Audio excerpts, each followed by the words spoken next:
Let's talk about something that I know a lot of business owners, salespeople, and even seasoned professionals struggle with. How do you close more deals without feeling pushy, sleazy, or like just another salesperson trying to get money out of someone? So I'm Brett Lorenzini, and if you're new here, guys, I run HGL Global Consultants, where we help businesses, we help them scale by optimizing their sales, their leadership, and their strategy. So thank you for being here. Today, we're going to be looking at some of the proven frameworks to close more deals effortlessly. So without the scripts, without the pressure, and feeling like you have to actually manipulate people to buying from you. So a few things we're going to cover is why traditional sales tactics fail, the 3 biggest mistakes killing your close rate, a simple 3-step framework to making closing more natural, more easy, and how to apply this in actual real life sales conversations. So if you're ready to sell without selling your soul, let's dive in. So we're going to start looking at this. So let's be real here. Most people hate sales because they think it's about being pushy, convincing, or overcoming objections at all costs. That's every sales call. That's what most people think. That's because traditional sales methods are actually broken. Okay, I'm going to show you why here. So problem number 1 is they're always focusing on closing the sale at the end instead of building the trust at the beginning.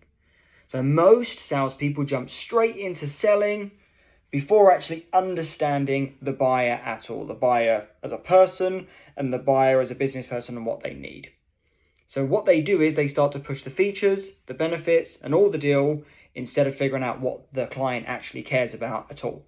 Okay, so when people feel like they're being sold to, what happens? The first thing that happens is their guard goes up. Every single time. Every time someone's trying to sell to me, my guard goes up. It's what happens. Not when we build trust at the beginning, but we'll go back to that. Problem number 2, they rely on scripts instead of conversations. Now, full transparency, I am reading off some scripts today that I've put together on my presentation for you, okay? But this is more for structure, but what we don't want to do is we don't want to sound rehearsed, so you lose authenticity. It's okay to have it here, but we want to still have that authenticity when you're getting to know someone as well. So remember, you're not a bloody robot. People don't want to buy from a robot. They want to buy from humans who understand them. We're going into a world, and someone put this on my LinkedIn the other day, that AI is so big now, which is amazing. At the same time, people are starving for this connection. They want to speak to someone real, so give them that. Be a real person, speak to them. So problem number 3, they try to overcome objections instead of actually preventing them. This is really important. Most sales training teachers will teach you how to handle the objection, right? But by the time the client actually objects, you've already lost most of the control of the sale. So instead of overcoming the objection, the goal is to prevent them from coming up in the first place. So how can we fix that? So let's look at some of the frameworks that we've put together here. So this framework that I'm going over now, this is the framework, the exact framework that we use at HGL to help our clients increase their close rate by 30 to 50% increase without needing any scripts, any pressure tactics. So we call it the 3C framework. Because, guys, closing deals is easier when you focus on connection, clarity, and commitment. So step 1 is connection. Build real rapport fast. So people buy from people they trust. People buy from people they like. This is business 101. So one thing I want you to do, a lot of people are going to say, forget the small talk. Don't have any small talk at the start, which I do want you to get into the business.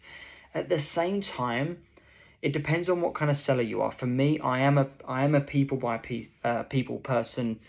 So for me, I do tell them a bit about my son. I get them to understand that, hey, these are my son's drawings behind me right here, right? Talk to them a little bit so you become a real person, so they understand you're not just a seller. That to me is important a little bit because you're starting to mirror them a little bit, and they feel like they're They're speaking to someone that they actually know. So now they're going to be more open to opening up and dropping that guard a little bit. Okay, now we want to get into talking about what matters the most to them. So remember, people love to talk about themselves. So we need to understand what matters the most to them here. So instead of saying to them, hey, what are you looking for? Ask for, what's the biggest challenge you're facing right now that made you reach out to us? Make them feel heard, and they'll naturally want to work with you. Make them feel heard, and they'll naturally want to work with you. They want to work with you if they feel heard. All right, so step 2 is clarity. I want you to diagnose before you prescribe. So your job is not to sell, it's to help them make the best decision for them. So instead of pitching, ask layered questions to get to the real problem. Example, can you walk me through what's happening right now? Follow up on that. What's that costing you? Time, money, stress? When they say their problem out loud, what happens here is they start selling themselves. They start selling themselves on needing a solution, and they hear it. They're like, bloody hell. Yeah, you're right. I didn't think about that. Step 3 is commitment. Invite, don't push. Invite, don't push. Instead of forcing a close, invite them to the right next step. Say, based on what you've told me, I can see 2 options. Do you want me to walk you through them? This keeps them in control and makes them more likely to say yes. So we can start to see how that flips the script. Instead of chasing or convincing, it's just natural flow where people actually want to buy from you. Okay?